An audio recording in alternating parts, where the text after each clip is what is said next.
The biggest things that I learned about being homeless is that a lot of people don't even realize that I would even come from that background.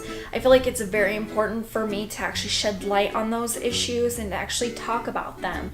I'm not shameful of my past. You should never be ashamed of your past. These are things that you went through, that you learned things from. In today's video, we're going to be having some real talk about homelessness. So I actually always talk about this when I meet someone new because I feel like it's so important to have a conversation about this. I feel like it's really important since I also have some personal stake in this type of conversation. For a lot of people, when I first get to know them, they always want to ask very personal questions, and I feel like the most personal that I can possibly get with someone is to let them know who I am, what I'm about, and what I've been through. And usually I can summarize my past pretty quickly for people. So one of the biggest pieces that I always tell people is that I was actually homeless. I was homeless and living out of my car for a full year. I did stay at people's houses in between intermittently. For the most part, I did live out of my car, living out of boxes in my car, slept in my car. And I'm really thankful that I had a car because for a lot of people, they don't have anything. While living in my car, I get a lot of questions about how I did that. So for me personally, just to give some background information, so I lived in my car. It was a little Ford Focus, and I would sleep in the back seat with a sleeping bag. Now, Ford Focus is not very big in the back seat at all. I would actually kind of like scrunch myself up a lot of the time, so my legs would kind of have some issues, but honestly it was a place to sleep and I could lock the doors and I felt relatively safe. The other biggest question that I get is, did you shower at all? How do you deal with that? Where do you go to the bathroom? For me personally, how I had my setup was during the day I would have my boxes in the trunk and I would have that filled with boxes for clothes and for quick toiletry items. Then I had a cooler that actually was in the back seat, and that way I could keep food back there that I could eat. And then during the night I would take my cooler and I'd put it in the passenger seat, and then I would lay out my sleeping bag that was rolled in the passenger seat during the day, and I would sleep in the back. I had a cell phone at all times, and I used a cell phone charger in the car. In the cigarette butt lighter, I used my cell phone and tried to act as normally as you possibly can. For me, in my personal situation, I actually worked 2 jobs and I was going to college while being homeless. I did end up adding a 3rd job to those 2 other jobs, but I wasn't able to keep the 3rd job. They made me actually leave my 2nd job. It gave me a portal and a doorway into a better life, so I'm really thankful about that. Since I was working 3 jobs, but that 3rd job made me lose my 2nd job, so I only had 1 job, and I was going to school, but because I was living in my car, I wasn't able to keep going to school because one of the stipulations that my college had, that you had to either live with parents, which I wasn't, or live in dorms, and they didn't have dorms. Unfortunately, I wasn't able to continue going to school. So I ended up putting that off and focusing on just working and trying to make enough money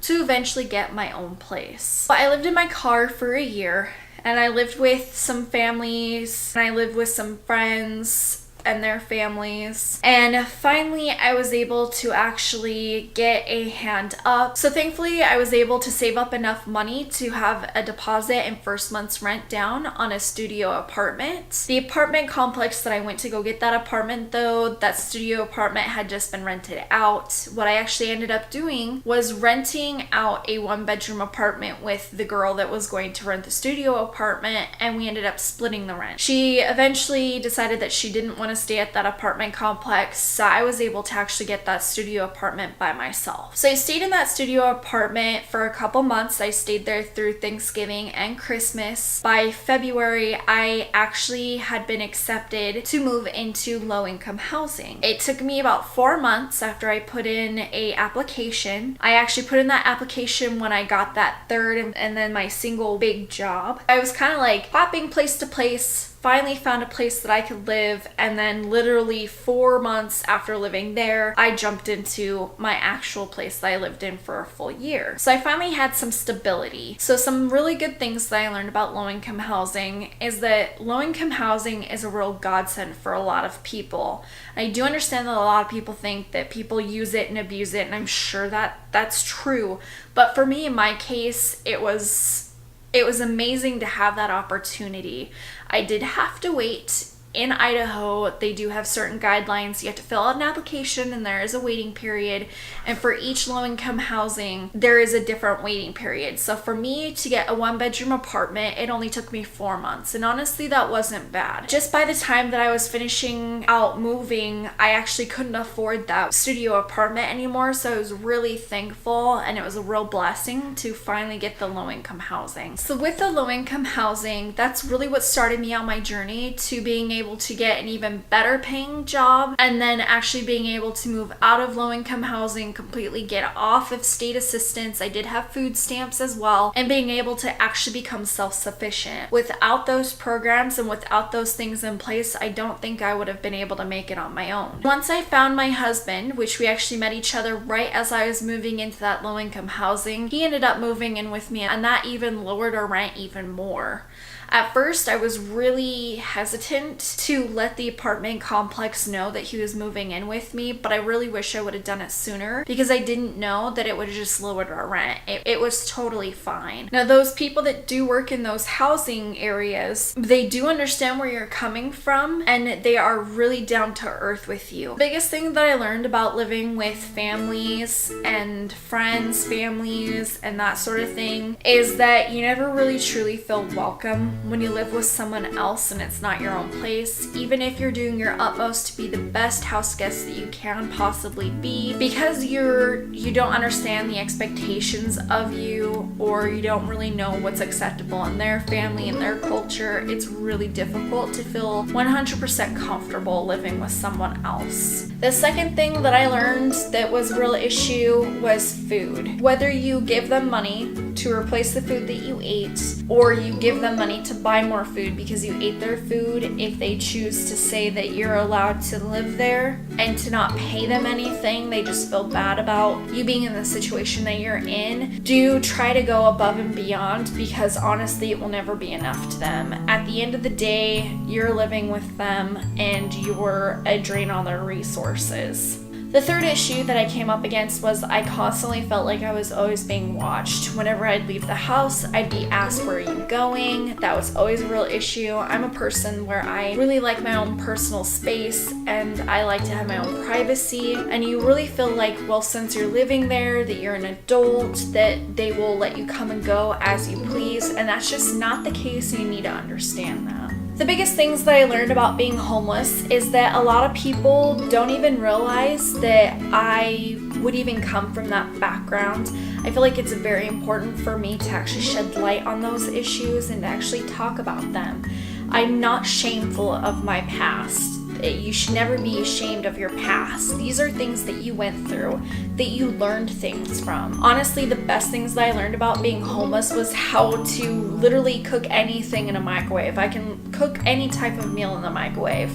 I can make deal with literally nothing. I will figure out how to make it work. I learned a lot of helpful tricks and things to help me get past frustrating things that a lot of people, when you're not in that type of situation, you just don't know how to handle. And for me, I gained a lot of keys and tools to help me through certain situations. Try not to judge people that you see that are homeless, or even when you're talking to someone, you may never know they actually were homeless. You can't just tell by looking at a person where they've come from. Try really hard not to judge them. Always have kindness in your heart. And let's just try to be kind to one another as much as possible. If you guys have any questions for me, go ahead and drop one down in the comments down below and I will get back to you as soon as I can. If you guys haven't already, subscribe to my channel and check out my other videos in my series of real talk, and also some story time and more personal videos for you guys to watch. And as always, thanks so much for watching, and I hope you guys have a great day.